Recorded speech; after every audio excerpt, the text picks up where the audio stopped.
Abanyeshure biyunguruza baja mu ntara zo hagati mu gihugu bariruhutsa kubw'ibiciro vyo kwiyunguruza vyahora ari umurengera vyagabanijwe. Aha ni ku gituro c'amabisi co kuri Kotebu, aho twasanze abanyeshure benshi bariko bariyunguruza bagiye gutangura umwaka mushasha w'ishure. Nubwo imodoka zunguruza abantu zitari zinshi, haba abiyunguruza canke abakora akazi ko kunguruza abantu, ngo hariho akarusho ugereranije no mu misi yahera. Kubera nje kw'ishuri usanga biriko birangora shika nevye ko ntegera imodoka umwanya munini, ugasanga nyene nshoboye no kurara kandi ntabitegura.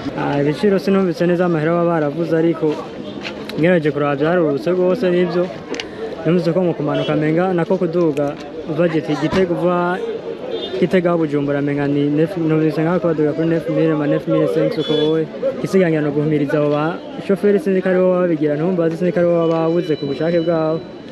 Ego nta kindi kintu kirekire mva ngaho borenza. Ibiciro ko twasanze bimeze muri make twabishimye, vyahora biri ku giciro gikaze cane 40000 bavuze ngo bapunguje. None ubunye ni sawa, tumvise ko ari 9500 nko kuja Igitega n'ahandi nyene Ngozi ngo 11000. Nubwo biruko abunguruza abantu bo barasaba ko ibiciro vyosubirwamwo kubera ivyuma vy'imodoka vyazimvye. Ico dusaba rero yuko vya biciro vyakira vyogaruka kubera n'ama-PS y'imiduga arazimvye. Ipine twahora tugura 200 ubu igurwa 150. Imoteri wari igura miliyoni 7 ubigeze ku miliyoni 18. Umva byose guma biduga bitera biduga. Twe ntitubabajwe ngo esase irahari, esase niyize cane, twarabinezererewe gusa natwe badukurikiranire ibeyi y'ama-PS yo muduga byarazimvye gose ku rugero rurengereje. Vidali rwahora tuyigura 45 ubiteye ku 150 vidali.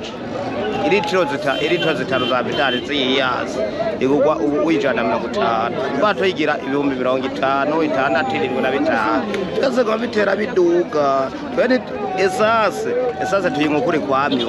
Ivyo biruko mu gihe abunguruza abantu mu misi y'ikena ry'igitoro bashinga ibiciro vyabo biturutse ko baronka igitoro ku giciro kizimvye.